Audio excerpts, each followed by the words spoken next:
Bom, nós temos ainda aqui duas passagens que eu ainda quero ver. Claro que tem um livro que catalogou as profecias messiânicas como sendo quase 500 profecias sobre Jesus. E dizem assim, a possibilidade de que todas essas profecias se cumprissem sobre uma pessoa, ela é impossível. Teria que ser mesmo algo elaborado pelo próprio Deus. Porque aconteceram muitos homens que, de certa forma, foram vistos como Messias. Inclusive, logicamente, no cenário de Israel. Por exemplo, tinha um homem, parece que chamou Teudas, que ele é até mencionado na Bíblia, Teudas, em que Gamaliel parece falando lá para os doutores da lei, falou, deixa esses homens de mão.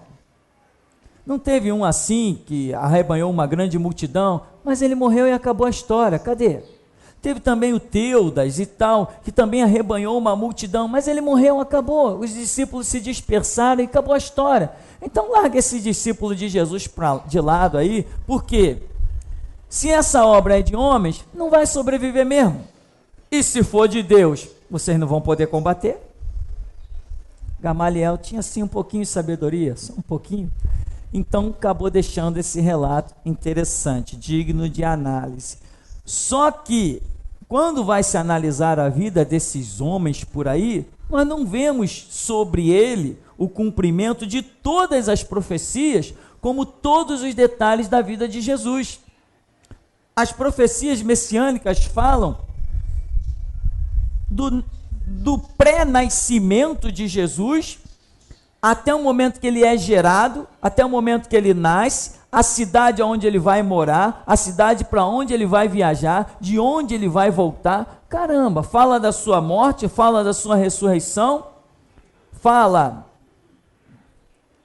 do seu retorno ao milênio, com palavras que ele deixou sobre a restauração de Israel. Então a possibilidade de que 500 profecias se cumpram sobre uma única pessoa é uma coisa absurda, é impossível. Tipo, hoje, muita gente já disse assim, Hitler, aquele líder da Alemanha, Hitler era o anticristo. Quando vai se analisar a profecia sobre o anticristo, diz assim, não é não. Parece, mas não é. Tem algum detalhe que falta. Quando nós analisamos, embora essa péssima comparação que eu estou fazendo aqui, quando nós analisamos a vida do Senhor Jesus, irmão, não falta nada. Não falta nada. As profecias messiânicas, se você for botar as profecias assim, o que fala do nascimento de Jesus, o que fala da sua vida, da sua caminhada, o que fala das suas viagens, o que fala dos seus pais, tudo que fala da vida de Jesus até a sua morte, se você colocar aquilo em as profecias organizadas, você vai ter ali toda a história de Jesus como se você estivesse lendo o Evangelho. Aquilo que 4 homens, Mateus, Marcos, Lucas e João, escreveram sobre Jesus. Então é uma coisa absurda, ou seja, só Deus poderia realmente confeccionar coisas de tal natureza. Então hoje nós sabemos que não servimos a um Buda gordo que fica de costas atrás da porta, sentado num prato de moedas. Nós não servimos a Confúcio, não servimos a Gandhi, a Maomé, não, nós servimos a Deus. Hoje nós sabemos muito bem disso. Por quê? Porque a Bíblia assim nos tem ensinado. Eu quero então ir com você, apenas mais 2 textos, é o de Isaías, capítulo 53, Isaías escrito 740 anos antes de Cristo. Quero falar sobre essa profecia muito intrigante. Isaías capítulo 53, do verso 1 ao 6. Diz assim: Quem creu em nossa pregação? E a quem foi revelado o braço do Senhor? porque foi subindo como renovo.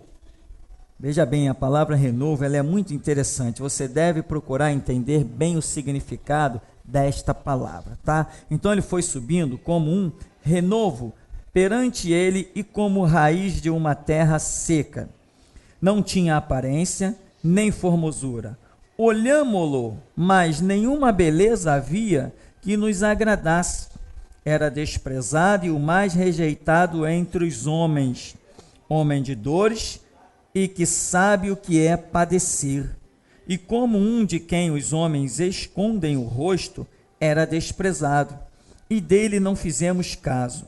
Certamente, ele tomou sobre si as nossas enfermidades, e as nossas dores levou sobre si, e nós o reputávamos por aflito, ferido de Deus e oprimido. Mas ele foi transpassado pelas nossas transgressões e moído pelas nossas iniquidades. O castigo que nos traz a paz estava sobre ele, e pelas suas pisaduras fomos sarados. Todos nós andávamos desgarrados como ovelhas, cada um se desviava pelo caminho, mas o Senhor fez cair sobre ele a iniquidade de nós todos, né? Eu quero que você me diga uma coisa: aonde está o cumprimento desta profecia? Algo que me chama a atenção. Olhando para ele, não víamos parecer, não víamos formosura. Tá bom, estamos vendo um homem desfigurado lá na cruz. Mas teve muita gente desfigurada numa cruz. Livros históricos dizem que Roma crucificou mais de 3.000 pessoas. Irmão, é muita gente. Crucificar mais de 3.000 pessoas é um absurdo. É um absurdo, é muita gente, né? E aqui diz: não tinha aparência, não tinha formosura, era homem experimentado no trabalho, sabia o que era padecer. O que é isso? Olhando para ele, via a sua pele queimada. Era um homem que estava acostumado a andar de um canto para o outro, de uma cidade para outra, como aqueles homens que passavam de um lugar para o outro a trabalho, então a sua pele era queimada. Era essa a identificação que se tinha de alguém que trabalhava, alguém que suava a camisa, alguém que exercia alguma atividade debaixo do sol. Tá, tudo isso via-se em Jesus, mas isso via-se em qualquer outro. Agora, sabe aonde que eu identifico a profecia de Isaías 53? Quando diz assim: certamente ele tomou sobre si as nossas enfermidades, as nossas dores levou sobre si, e nós o reputamos por aflito, ferido de Deus, mas ele foi transpassado pelas nossas transgressões, moído pelas nossas iniquidades. O castigo que nos traz a paz estava sobre ele, e pelas suas pisaduras nós fomos sarados. Esta passagem, eu não encontro ela em nenhuma narrativa, porque não é possível se achar o cumprimento disso. O cumprimento disso somos nós. Quando diz: ele foi moído pelas nossas transgressões, o castigo que nos traz a paz estava sobre ele. Eu, quando digo assim, não, eu creio em Jesus, eu vejo que isso é verdade. Eu vejo isso se escrever dentro de mim. Eu não tenho medo do futuro.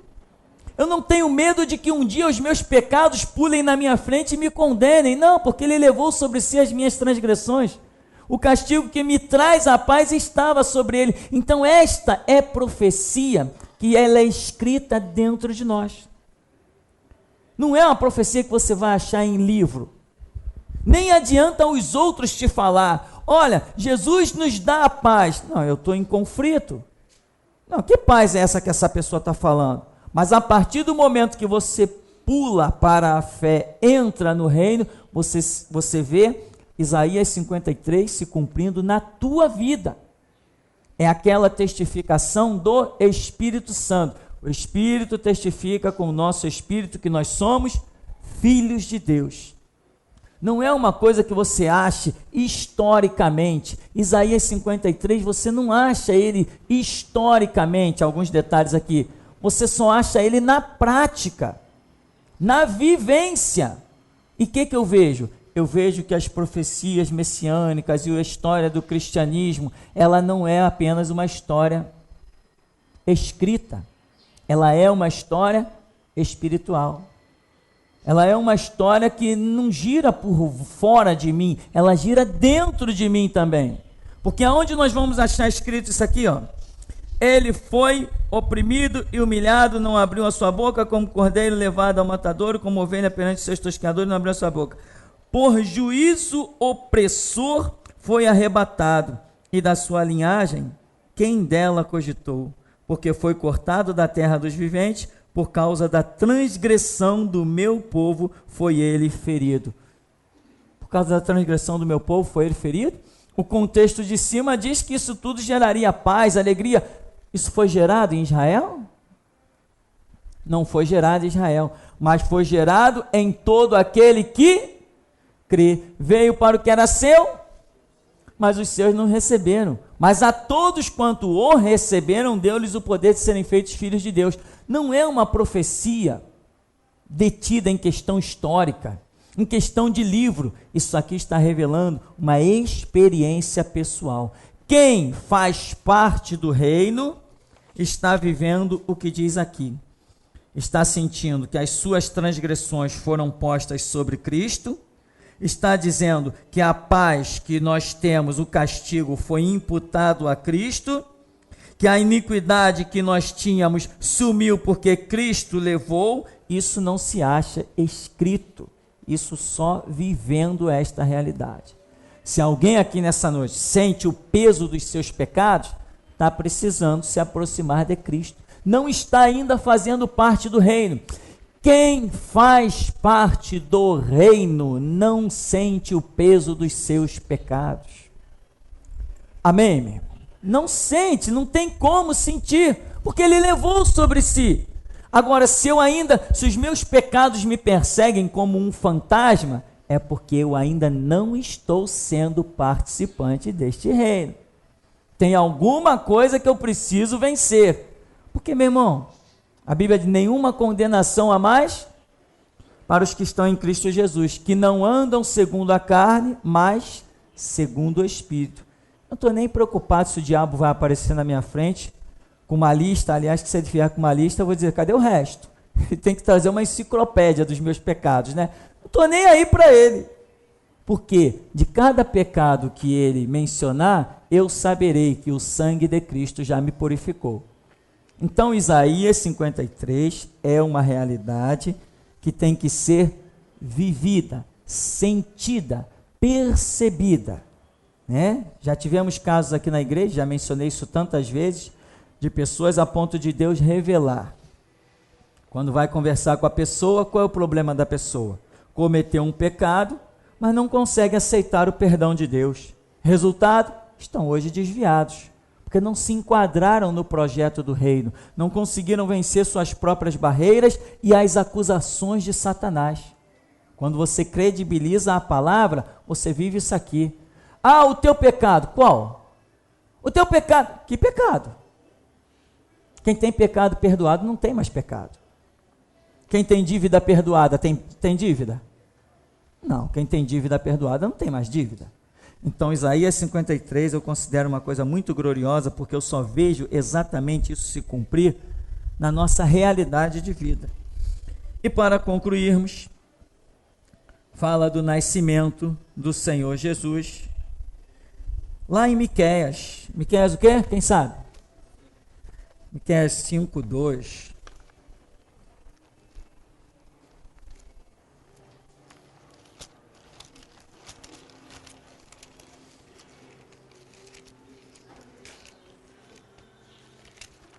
Miqueias 5, a partir do verso 2, diz: E tu, Belém Efrata, pequena demais para figurar como grupo de milhares de Judá, de ti me sairá o que há de reinar em Israel, e cujas origens são desde os tempos antigos, desde os dias da eternidade. Portanto, o Senhor os entregará até o tempo em que a que está em dores tiver dado à luz. Então, o restante de seus irmãos voltará aos filhos de Israel. Ele se manterá firme e apacentará o povo na força do Senhor, na majestade do nome do Senhor, seu Deus, e eles habitarão seguros, porque agora será ele engrandecido até aos confins da terra. Eu te pergunto, essa profecia já se cumpriu? Vou repetir ela aqui. Diz assim, portanto o Senhor os entregará ao tempo em que a que está de dores tiver dado à luz. Então o restante de seus irmãos voltará aos filhos de Israel, ele se manterá firme e apacentará o povo na força do Senhor, na majestade do nome do Senhor seu Deus. Eles habitarão seguros, porque agora será ele engrandecido até os confins da terra. Isso que está se falando sobre os judeus tem acontecido? Israel está habitando seguro, no meio daquelas guerras, daqueles horrores, míssil explode para cá, casa, homem-bomba para lá, caminhão de bomba, isso é segurança? O conceito de segurança que nós temos não é isso aí, ou seja, a palavra não é para aquele tempo ocorrido, nem para o que ora ocorre em Israel, mas a palavra já está sendo dita para o milênio. Aqui nós temos uma palavra que é para o milênio, quando Jesus realmente implantar ali o seu reino, né? Ele será engrandecido até os confins da terra. Então, ele é desde os tempos antigos, ou seja, antes que o mundo existisse, ele disse, eu sou. O Senhor entregará até o tempo, veja bem, portanto, o Senhor os entregará, está falando de quem? Quem vai ser entregue? Israel será entregue, até quando? Até o tempo em que aqui está em dores, aqui está em dores, tiver dado a luz. Quem é que está em dores? Quem que está em dores? Não é Israel? Está em dores de parto aqui, dar à luz, ou seja, dores de parto, significa que é a ânsia de dar à luz a um filho. É uma promessa, é uma esperança. Que promessa, que esperança é essa que eles têm até hoje? Não é o tal Messias que eles estão esperando? Que já nasceu há 2000 anos, nós já estamos esperando a sua segunda vinda, mas eles estão, como diz lá Mateus também, 24, estão como que de parto. Estão ainda com a promessa, estão grávidas, estão esperando que o Messias nasça, ainda estão esperando dar à luz. Ou seja, esse dar à luz para Israel só vai acontecer no milênio, só aí que eles vão reconhecer que realmente Jesus Cristo é o Senhor. Então, aí sim, quando eles reconhecerem isso, naquele milagre do Senhor lá no Monte das Oliveiras, quando eles reconhecerem isso, aí sim, eles vão habitar seguramente. Aí sim, todos os judeus de todas as partes do mundo que ainda estiverem vivos, vão fruir para Jerusalém, que o Senhor estará com sede lá em Jerusalém, reinando para todos os povos. A Bíblia diz, de Sião sairá a lei. Então esse é um detalhe sobre a nação de Israel, já pegando, uma profecia messiânica, já jogando lá para o tempo do milênio, envolvendo a nação de Israel. Ou seja, ninguém vai exterminar os judeus. Não quer dizer que eles vão viver em sombra e água fresca, mas exterminados eles jamais serão. Por quê? Porque Deus vai sustentar a sua promessa feita a Abraão, Isaque e Jacó, e aqueles do renovo que se mantiverem fiéis à palavra do Senhor. Bom, e aí esse nascimento do Senhor Jesus, tu vai ver lá em Mateus capítulo 2, tendo nascido Jesus em Belém da Judéia no tempo do rei Herodes. Bom, é claro que não estou falando aqui de todas as profecias que envolvem o Senhor Jesus, porque seria, acho que uns 5 anos para nós falarmos de todas elas. Existe esse livro aqui, Jesus o Messias. Jesus o Messias é um livro que fala de muitas coisas e traz muito mais outras profecias, umas que nós já conhecemos e outras que nós ainda não havíamos nos apercebido, mas Jesus o Messias. É um livrinho que tem na nossa sala, aliás, eu vi que tem 2 livrinhos desse lá, e eu peguei hoje esse tema para nós falarmos um pouco sobre as profecias messiânicas. Gostaria de saber se alguém tem alguma pergunta, antes de nós concluirmos. Depois a gente vê. Temos perguntas?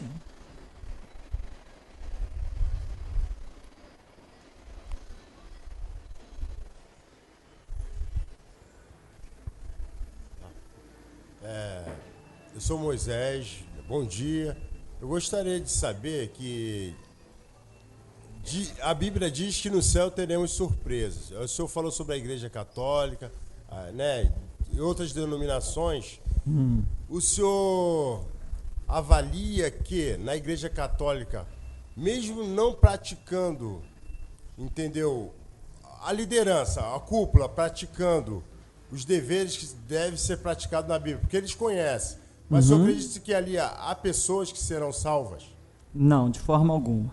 Não creio em salvação fora dos padrões de Deus, senão Jesus seria um palhaço. Morreu na cruz, deu o Espírito, usou coroa de espinho, cuspido, chicoteado, trucidado. A profecia diz que olhando para ele parecia um flagelo humano, e agora eu estou dando as costas para tudo isso e vou entrar no céu. Não tem lógica, não tem sentido.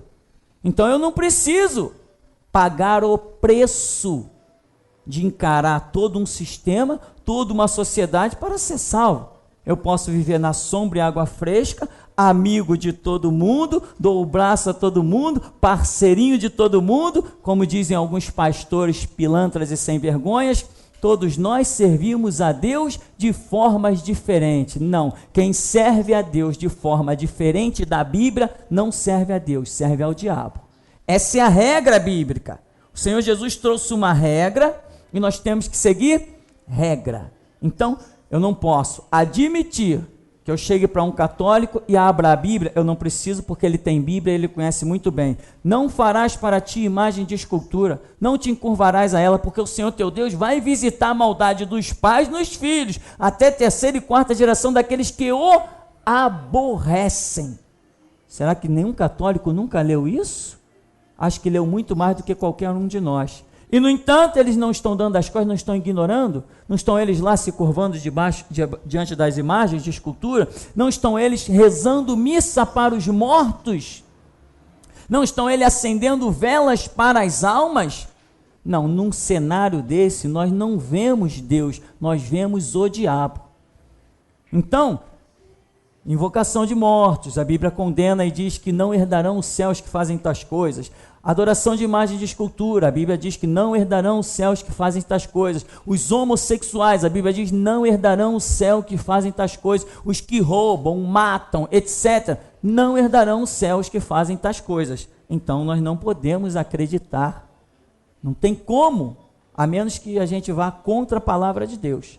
Não podemos acreditar em salvação fora do prumo da palavra do próprio Deus, tá ok? Então, se nós estamos no mundo para seguir os nossos próprios conceitos, eu largo a Bíblia de lado e sigo os meus conceitos. Agora, se eu creio que a Bíblia é a palavra de Deus, eu tenho que largar os meus conceitos e seguir a regra bíblica, né?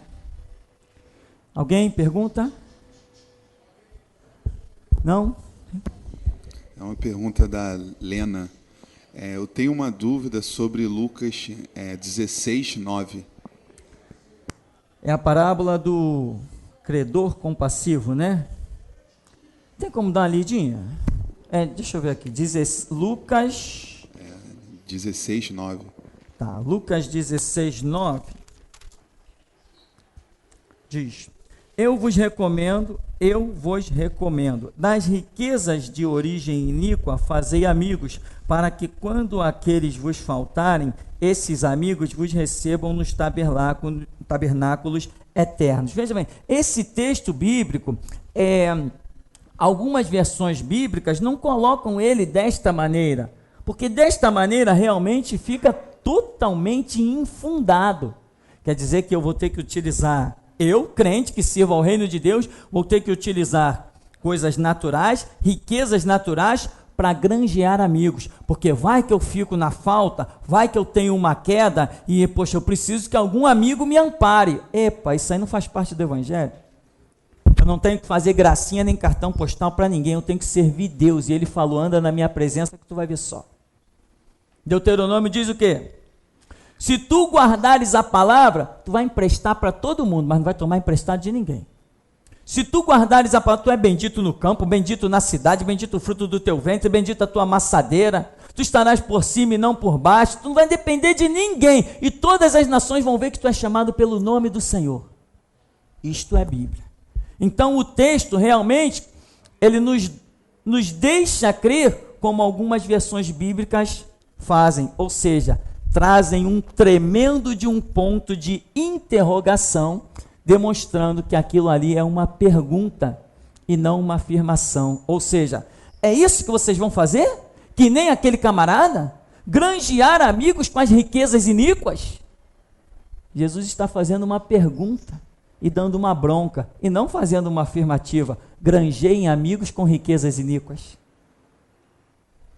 Então, alguns textos, algumas versões bíblicas afirmam que aquilo é uma pergunta, não é uma afirmativa. E eu realmente creio nisso, porque cá entre nós, eu jamais me preocuparia em usar as riquezas do mundo para granjear amigos. O lema da igreja não é fazer amigos, o lema da igreja é fazer discípulos. Nós nunca vamos estender a mão para ninguém, e ponto final. Nós nunca vamos pedir esmola a ninguém. E eu digo, desta água eu não beberei, porque eu sirvo um Deus vivo. E ponto final.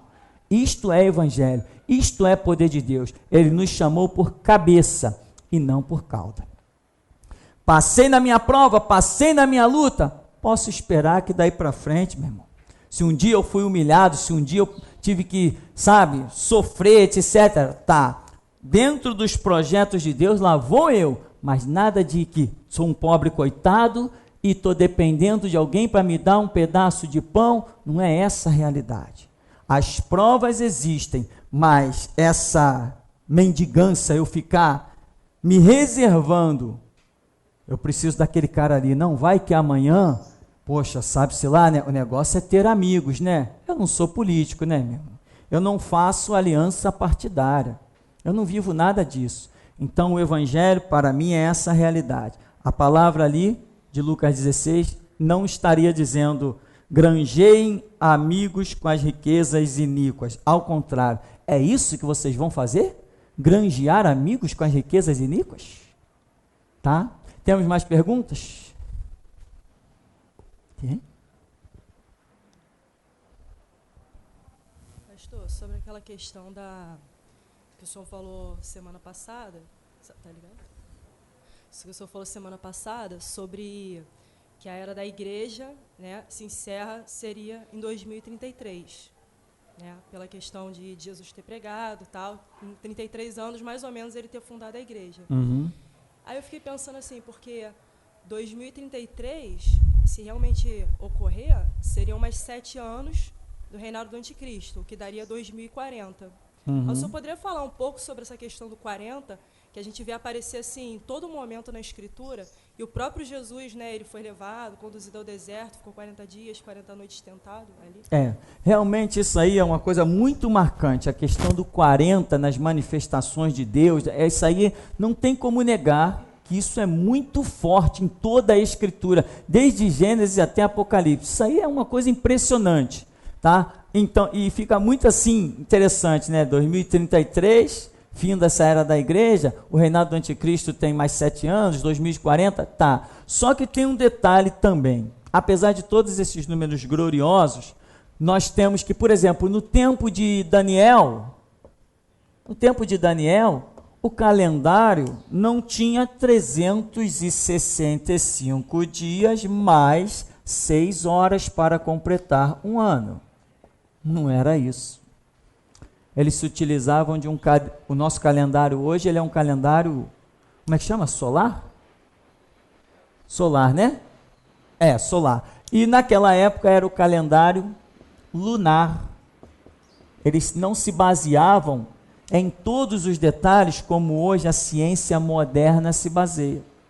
Então, naquela época, o ano, na época em que Daniel, por exemplo, que está prevendo aquelas grandes profecias do final dos tempos, quando ele fala assim, haverá 1290 dias, bem-aventurado que espera e chega a 1335 dias. Daniel está se baseando num calendário de 365 dias, ou 360 dias, e não num como o nosso, de 365 dias mais 6 horas. Essas 6 horas aqui, somadas de 4 em 4 anos, dá o que nós chamamos de ano bissexto, aonde o mês de fevereiro, que tem 28 dias, passa a ter 29 dias. Então existe, veja bem, ao longo desse tempo todo aí, as coisas vêm acontecendo, e hoje nós temos realmente uma defasagem a nível de calendário, de uma maneira tão impressionante, que nem os grandes estudiosos não conseguem chegar a uma conclusão acertada dos tempos e épocas, de modo que o Senhor Jesus falou, daquele dia e hora, ninguém sabe. Ninguém sabe. Pode estudar à vontade, vocês não vão descobrir. Nem os melhores arqueólogos, os melhores cientistas, os melhores pesquisadores, os homens estudam para chegar à conclusão de que não vão conseguir chegar no ponto certo. Quando nós lemos a Bíblia, lá no nascimento do Senhor Jesus, em Mateus capítulo 1, logo no rodapé, já tem uma notinha, quando fala o nascimento de Jesus Cristo, aí tem um asterisco que te joga por rodapé e diz assim, quase 5 anos antes do ano Domini, né? Ano Domini é o ano de Cristo, o ano depois do nascimento de Cristo. Então, já na narrativa bíblica, eles já vão te apresentando um erro, uma diferença. Ou seja, aquilo que você está lendo ali, na verdade, aconteceu 5 anos antes. Já começa a se perder. Aí vem os impérios romanos, um monte de imperador com o mesmo nome. E os arqueólogos pensavam que estavam lidando com uma pessoa só. De repente eles chegaram à conclusão, caramba, esse cara durou quanto tempo? 120 anos? Quanto que ele 180 anos? Não pode, como é que uma pessoa durou tanto assim?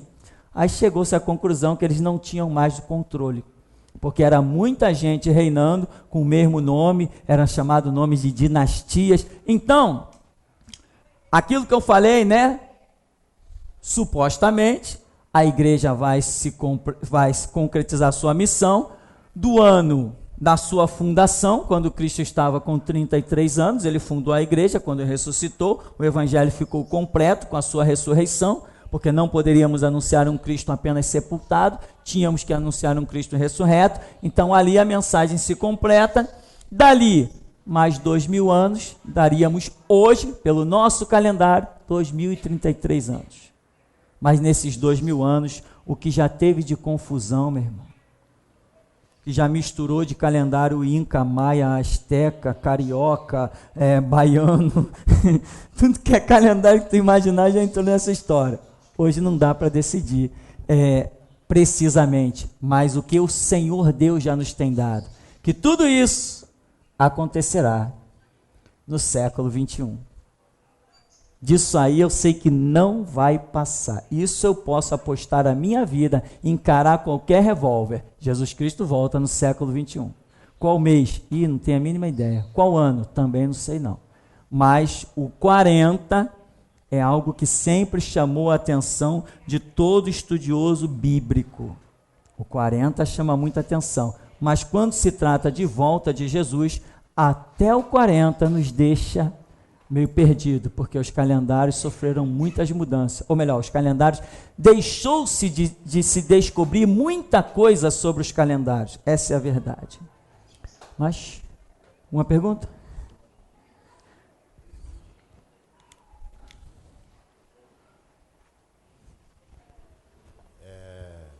Eu li no Evangelho que dizia que esta geração, Jesus falando, acho que aos discípulos, se eu não estou sendo preciso, que a geração não passaria sem que Jesus voltasse. Não sei se pode...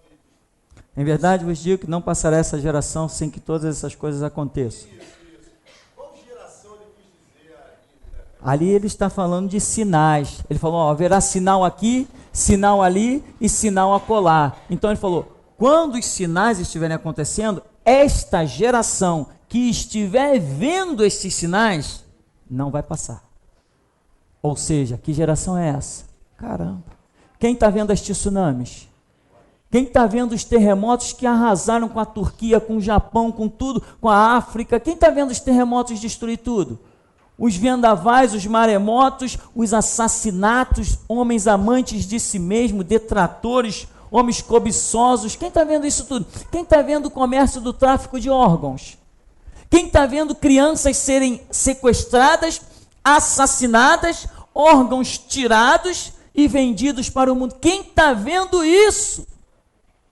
Meu Deus do céu, quem está vendo esses horrores, esses absurdos? Nós estamos contemplando isso, os piores horrores da humanidade. Aí, outro dia aconteceu o seguinte, eu trabalhei com um rapaz, outro dia deve ter uns 20 anos, eu trabalhei com um rapaz que um amigo dele, passeando com o filho no shopping, sumiu o menino, sequestraram o filho do menino, sumiu. 3 dias depois, o menino apareceu de novo, lá no shopping, no mesmo lugar. Quando foram examinar o menino, viram que havia sido feita uma cirurgia no menino. Roubaram um fígado, um rim. Rim, né? Nós temos 2 rins, não é isso? Roubaram um rim do menino. E quando a perícia chegou para examinar o menino, sabe o que os peritos disseram? Foi um trabalho muito bem feito. Você sabe o que significa ter sido um trabalho muito bem feito? Foi um trabalho feito por médico, formado, um cara, um cobra, um fera. Ou seja, alguém que provavelmente não precisava nem de dinheiro para fazer aquilo ali, ganharia a sua vida normalmente. Quem está vendo esses sinais, meu irmão? Quem está vendo o mundo, o homossexualismo querendo se impor? Quem está vendo o SUS? Alguém me deu até um folheto, eu deixei em outro canto. O SUS, a prefeitura, tudo que é órgão de dinheiro aí do governo, apoiando a macumba, transformando em patrimônio imaterial do país, apoiando o homossexualismo. Quem está vendo tudo isso? Nós estamos vendo. Jesus falou, a geração que ver esses sinais que eu estou falando, não passará. Então, aquilo ali está se referindo à geração que vir aqueles sinais. Muita gente pensou, poxa, os discípulos, Jesus foi, não mudou nada? Não, porque Jesus está falando de uma geração que veria aqueles sinais. É a pergunta do Francisco. Pastor, sobre essa maravilhosa revelação que o senhor recebeu sobre a nação de Israel, bancando os seus missionários, realmente seria tremendo cada judeu em cada país a serviço de Deus e sendo sustentado pelo governo israelense. Pergunto, será que o Vaticano entendeu o que a nação de Israel deveria ter entendido? Porque os bispos e padres, mesmo a serviço de Satanás, são sustentados pelo Vaticano. A Bíblia diz que os filhos das trevas são mais prudentes nas suas gerações do que os filhos da luz. Infelizmente, essa é a realidade. Não que eu vá aqui admitir para você que tem alguém nas trevas sendo mais prudente que eu. Eu creio que essa palavra foi dada exatamente para Israel. Porque eu faço o meu papel, eu dobro os meus joelhos e busco a face de Deus. Não tem nenhum filho das trevas sendo mais prudente do que eu, porque eu estou andando naquilo que o meu Deus me mandou andar. Mas com relação a Israel, que foram filhos da luz, o mundo se tornou muito mais prudente do que eles. Israel hoje serve ao diabo com as suas práticas. Israel está vivendo uma apostasia a cada dia que passa, a ponto de a Bíblia dizer que o anticristo vai fazer aliança com os prevaricadores, aqueles que abandonam a aliança de Deus e vão dar a mão ao anticristo. Então, essa é a realidade. Mas é uma pergunta do Santos. Pastor, tenho uns amigos que são devotos de Valdomiro Santiago e dizem que ele é homem de Deus, pois as pessoas são curadas na igreja dele e se baseiam na passagem de Marcos 9:39, onde um homem expulsou um demônio e foi repreendido pelos discípulos, e que Jesus diz que aquele que não é contra nós é por nós. Então, dizem que ele faz obras em nome de Jesus e ele é considerado homem de Deus. O pastor pode comentar ou explicar um pouco esse versículo? Sim, eu não vou explicar o versículo está lá na Bíblia, o versículo é a realidade, a gente estuda ele e vai ver o que a Bíblia está querendo nos dizer. Mas, sobre Valdomiro Santiago, Igreja Mundial do Poder de Deus, meu irmão, eu não vou considerar jamais uma igreja um hipócrita que chega para distribuir uma rosa ungida. Um par de meias, abre a Bíblia, Jesus houve a pesca, 153 peixes, então Jesus me revelou que cada um vai ter que adquirir esse par de meia por R$153. Eu não posso considerar isso um homem de Deus. Hoje ele estava na televisão vendendo a chave da bênção, eram 300 mil chaves que ele mandou fazer, a chave da bênção, e ele disse, olha, é o mesmo esquema, cada chave vai custar R$153, mas empresário, coisa e tal, rico, pode pagar R$1.530 por uma chavezinha. Falou que quem tivesse aquela chave, que ia prosperar. Aonde? Isso era quando eu ia lá no Tranca-Rua, ele dava o pão de Santo Antônio ungido, ele dava a vela ungida, o cachimbo ungido, o charuto ungido. Isso era coisa de Satanás. O meu Deus, ele é adorado em espírito e em verdade. O meu Deus diz que se eu colocar qualquer coisa entre eu e ele que não seja o sangue de Cristo e a palavra do testemunho, que eu sou idólatra. E a Bíblia diz que os idólatras não herdarão o reino de Deus. Então, Universal, Graça Mundial, esses que têm criado os seus pontos de contato, né, que eles chamam. E que contato, né, irmão? Não tem nada a R$10. É um belo de um contato mesmo. Não tem nada a R$10. É de 100 para cima, é um ponto de contato. Isso eu me recuso a entrar num céu com Valdomiro Santiago. Se eu chegasse no céu e Jesus viesse me receber e eu olhasse, quem é aquele ali? É o Valdomiro. Senhor, me manda para o inferno. Eu me recuso a entrar no céu com um hipócrita daquele. Me recuso, vou para o inferno, mas desfrutar de um céu com hipócrita daquele como Edir Macedo, Valdomiro Santiago, R.R. Soares, eu me recuso, eu vou para o inferno eternamente, mas não piso num céu com eles. Então, isso é idolatria. Então, o texto bíblico está lá, é só nós examinarmos agora. Eu conheço várias pessoas que estiveram lá na televisão da Universal, na televisão do Valdomiro, e não cheguei a conhecer, mas também é o mesmo esquema do R.R. Soares. Mas eu conheci gente do Valdomiro e da Universal que apareceram na televisão dando testemunho de cura. E eu conhecia, e não era nada disso. Tudo mentira. Testemunho de que ficou rico, testemunho de que virou empresário, testemunho de que foi curado de perna, testemunho de que foi curado de derrame, testemunho de que foi curado das vistas. E está aí do mesmo jeito usando seu óculos fundo de garrafa, que nem o meu aqui, ó. Entendeu, meu irmão? Então eu conheço, então não vou ser enganado, porque o meu Deus, quando eu busco a face dele, ele fala comigo. E antes de eu falar, eu consulto Deus. Senhor, quem é aquele cara que surgiu aí? Jesus diz assim, ele é um hipócrita sem vergonha, um filho do diabo. Deixa comigo, Jesus, é comigo mesmo. Tá, meu irmão? É assim que as coisas têm que acontecer. Mas, não. Alguém tem pergunta para encerrarmos? Temos...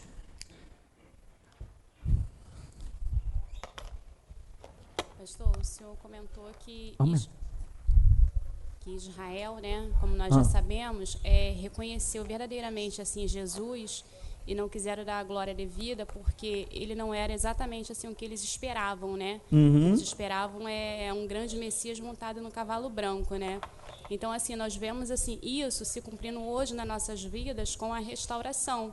E nós sabemos que verdadeiramente a restauração é o Elias prometido, né, de Jesus. E assim, as pessoas não reconhecem, não querem seguir, né, a palavra da restauração, porque não é exatamente aquilo que eles idealizaram também, não é exatamente aquilo que eles esperaram. Ouvem a gente, ficam glorificados assim com o nosso conhecimento que pela misericórdia temos recebido. Porém, quando eles olham para a gente com olhos naturais, eles escarnecem, né, e desprezam, porque a humildade, né, assim, nós somos assim pessoas humildes, né, e eles escarnecem porque acham que essa palavra, a profecia, tem que vir de forma grandiosa, né? Eles esperavam que fosse uma coisa assim imensa, né? Quando na verdade Deus tem revelado a restauração para pessoas como nós, assim. As pessoas imaginam que as coisas aparecerão de acordo com o que elas pensam. Estava conversando com o irmão Sidney exatamente isso no intervalo, né? Ele trouxe a questão e nós estávamos batendo papo exatamente isso. Tipo, eu estou esperando o Messias. Mas que Messias eu estou esperando? Não, eu estou esperando o Messias aqui, ó. Ele tem que ser assim, de acordo com o que eu penso. Apareceu aquele pobre coitado, não tinha nenhuma casa, né? O filho do homem não tem onde reclinar a cabeça, não tinha nenhuma casa, não era proprietário, não era da família dos nobres. A mãe dele era uma pobre lá de uma vilazinha, o pai já tinha falecido, ele era um órfão. Não, esse aí não é o Messias, não. Então, muitas vezes, a igreja está assim, esperando aquilo que não vai reconhecer. A igreja está esperando o que não conhece. A igreja está esperando o que não sabe. Não, está lá nos Estados Unidos, os estudiosos estão dizendo assim, a igreja, antes da igreja ser arrebatada, virá Elias. Ah, tá, mas como que eles estão esperando Elias? Eu vou te mostrar como é que eles estão esperando Elias. Faz de conta que eu estou de terno e gravata, sapato alto, né? Aí eu venho assim, muito bem, meus irmãos, a paz do Senhor Jesus. Eu hoje quero vos falar. Aí, é ele. Aí chega um cara dizendo assim, irmão, o negócio é o seguinte, banir o pecado, fogo na cabeça do diabo e vamos adorar Jesus. Esse cara é grosseiro, cara estúpido, sabe nem falar, erra no português. Não, Messias para mim, o Elias tem que ser, não pode ser um Elias com cinto de couro, vestes de camelo, barbudão, sem um presto-barba para fazer a barba na beira do Jordão. Não pode ser esse, tá entendendo, irmão? Ou seja, muitas vezes nós estamos esperando coisas no nosso padrão, nos nossos moldes. Quando Deus manifesta no padrão dele, nós dissemos, não, isso aí não, tem que ser do meu jeito.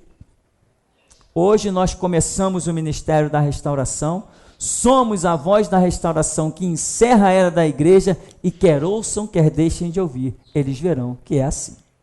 Amém, irmãos?